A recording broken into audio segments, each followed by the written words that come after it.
raised to the skies. Such a carriage, such ease and such grace, such solemnity too, one could see he was wise. The moment one looked in his face, he had bought a large map representing the sea, without the least vestige of land, and the crew were much pleased when they found it to be a map they could all understand. What's the good of Mercator's, North Poles and Equators, tropic zones and meridian lines? So the bellman would cry and the crew would reply, they are merely conventional signs.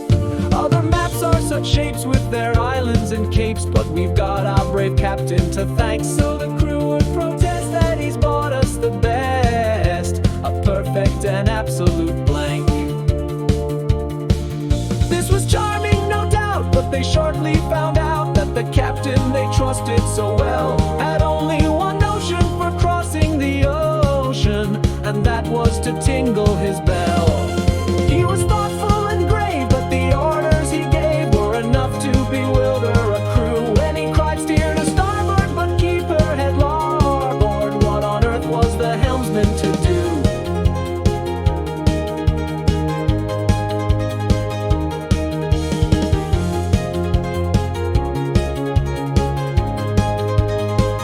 Then the bowsprit got mixed with the rudder sometimes, a thing, as the bellman remarked, that frequently happens in tropical climes, when a vessel is, so to speak, snark. But the principal failing occurred in the sailing, and the bellman, perplexed and distressed, said he had hoped, at least when the wind blew due east, that the ship would not travel due west.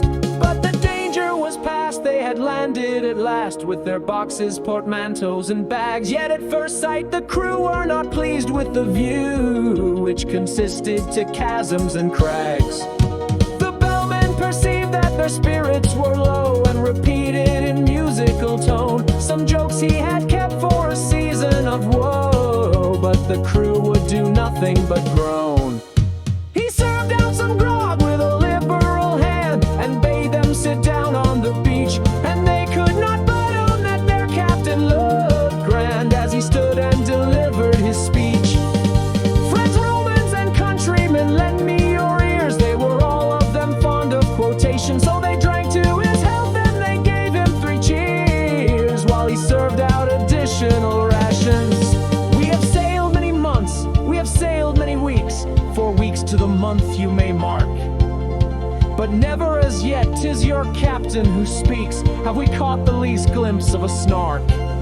We have sailed many weeks, we have sailed many days, 7 days to the week I allow, but a snark on the which we might lovingly gaze, we have never beheld till now.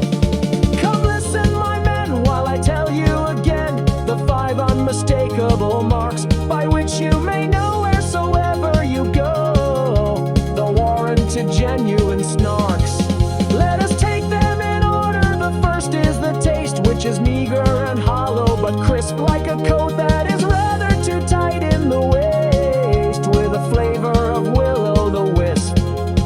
Its habit of getting up late, you'll agree that it carries too far when I say that it frequently breakfasts at 5 o'clock tea, and dines on the following day.